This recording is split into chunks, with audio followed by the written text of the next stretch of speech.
Bom dia, meninos e meninas do segundo ano amarelo. Sou o professor Marcos, saudade de vocês. Esse momento é muito difícil, muito complicado, tantas coisas nós estamos passando, porém, tudo tem que continuar. E a gente está aqui, mesmo que de uma maneira remota, trazendo para vocês informações que são extremamente importantes para o seu ano letivo. Então, semana passada eu enviei para vocês um vídeo falando sobre geometria molecular. Porém, eu me senti até na obrigação de gravar um específico com vocês, falando com vocês da sala. Então, vou retomar esse assunto e eu mesmo vou gravar esse assunto para a gente poder fazer os exercícios juntos, para que não fique dúvidas, Não pode ficar dúvida. A matéria, mesmo da maneira como nós estamos trabalhando, ela tem que ficar muito clara, os exercícios bem resolvidos e muito bem entendidos. Tudo bem?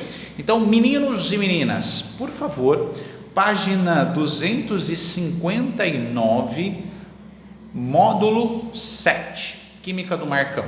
Vamos começar. Dá um pause e aí abre a apostila bonitinho. Acompanhe comigo, tá? Eu não tenho uma lousa aqui, o processo de aula é diferente, a gente bate uma ideia, a gente troca uma ideia, é bem mais dinâmico, tenta ser o mais rápido possível, mas você tem que acompanhar comigo aí, já que você tem em mãos a sua apostilinha ainda, vai faltar mais um módulo só, então a gente vai terminar esse primeiro bimestre sem grandes problemas. Teoria da repulsão dos pares de elétrons da camada de valência. O que quer dizer isso daí? Preste atenção. Quando nós falamos sobre ligação química, nos vem à mente as ligações iônicas e as ligações covalentes. Perfeito. As ligações iônicas formam sólidos cristalinos, ou seja, um cátion ânion, iônica, íons, cátion e ânion, cátion ânion. Então forma um sólido cristalino. Alta temperatura de fusão, alta temperatura de ebulição. As moléculas, os compostos covalentes, são diferentes. Por quê? Porque ao compartilharem elétrons, então quando falamos de ligação covalente, estamos falando do compartilhamento de elétrons. O ato de compartilhar elétrons traz à molécula com ligação covalente algo que não ocorre na ligação iônica. É o que nós chamamos de geometria molecular. Entendeu o raciocínio? Então funciona da seguinte maneira: não tem conta nenhuma, não é matemática não. Essa geometria molecular nada mais é do que a forma na qual essa molécula é encontrada. Para você ter uma ideia, você vai fazer mais sentido isso. Então, por exemplo, a gente já começa aqui na página 259, falando do tópico 1, que fala assim: os pares de elétrons se repelem. Então é assim que funciona. Vamos pensar numa situação. Todo mundo aqui conhece uma molécula de água, H2O, perfeito? Tá.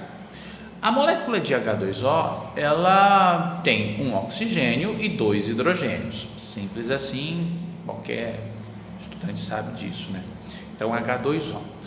Mas como ela é dispersa no espaço, assim, funciona da seguinte maneira: o átomo de oxigênio apresenta 6 elétrons na camada de valência, na última camada, perfeito.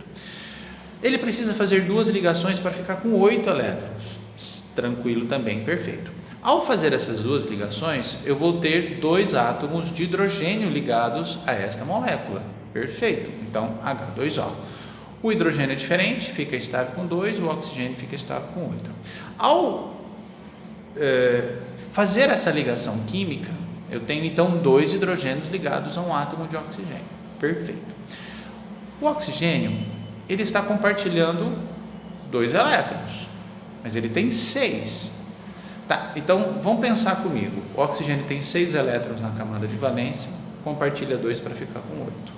Sobram ainda, literalmente, 4 elétrons, ou seja, 2 pares de elétrons.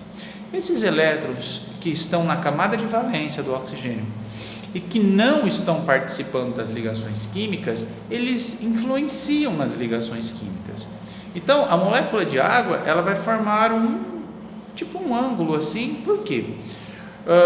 Porque os hidrogênios que estão ligados vão ser repelidos pelos elétrons que estão no átomo de oxigênio sem fazer ligações. Então, é difícil isso, porque a gente sempre faz uma lousa, É muito estranho, muito louco. Mas, de qualquer forma, o que é interessante imaginar? que formar ângulos numa molécula ou algum tipo de estrutura geométrica é porque esses elétrons influenciam nisso e também os elementos ligantes da molécula. Então vai acompanhando comigo que não vai ter erro não. Primeiro passo, vamos analisar. Imagina que você tenha um átomo de hidrogênio e um átomo de cloro. O hidrogênio tem um elétron na última camada, o cloro tem 7.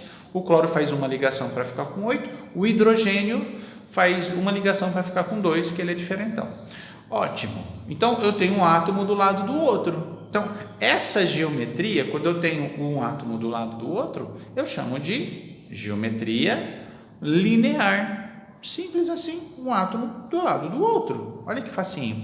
Então, toda vez que eu tiver dois átomos numa molécula, O2, Cl2, HF, HCl, essa geometria vai ser linear. Por quê? Porque um estará do lado do outro. Simples assim, tá?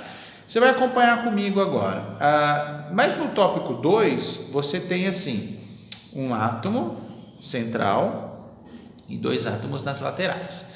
Então, funciona da seguinte maneira. Quando você ouvir falar do CO2, já ouviu falar do CO2, gás carbono. O CO2 tem um átomo de carbono e dois átomos de oxigênio. Funciona da seguinte maneira. O átomo de carbono tem 4 elétrons na última camada. Se tem 4 elétrons na última camada, precisa fazer 4 ligações para ficar com 8, teoria do octeto, e ficar estável. O oxigênio tem 6 elétrons na última camada, precisa fazer 2 ligações. Então, o átomo de CO2, a molécula de CO2, ela tem um átomo de carbono no meio e 2 átomos de oxigênio na lateral. Então, são 2 duplas, né, formando uma molécula linear. Então, eu vou ver se eu desenho aqui, porque esse tipo de coisa a gente tem que desenhar. Então, eu tenho o C, eu tenho o O e eu tenho o CO2. Então, fica assim, o carbono no meio e 2 oxigênios. O carbono fazendo 4 ligações, cada oxigênio fazendo 2. Como não sobram elétrons no átomo de carbono, no átomo central, eu digo que essa molécula é linear. Diferente da molécula de água, que eu falei para vocês, da molécula de água, eu vou desenhar também. O átomo de oxigênio apresenta 6 elétrons na última camada. Então, os elétrons que sobram, eles influenciam na molécula. No caso, o oxigênio tem 4 elétrons não compartilhados. Isso faz com que essa molécula seja angular e não linear. CO2 não sobra elétrons no átomo de carbono, que é o átomo central. H2O sobram elétrons no átomo central, que promove uma angularidade, né? Forma um ângulo na molécula de H2O. Então, eu tenho uma molécula linear, eu tenho uma molécula angular. E se você entendeu o raciocínio, agora é bem simples. Por exemplo, o boro, ele faz só 3 ligações químicas. E aí, ele forma uma molécula trigonal. Ou seja, eu tenho 3 átomos de hidrogênio, por exemplo, ligado a um átomo central. Então, tenho 3 ligados em um, sem sobrar elétrons nesse átomo central. Se não sobra elétrons no átomo central, eu digo que essa molécula é trigonal.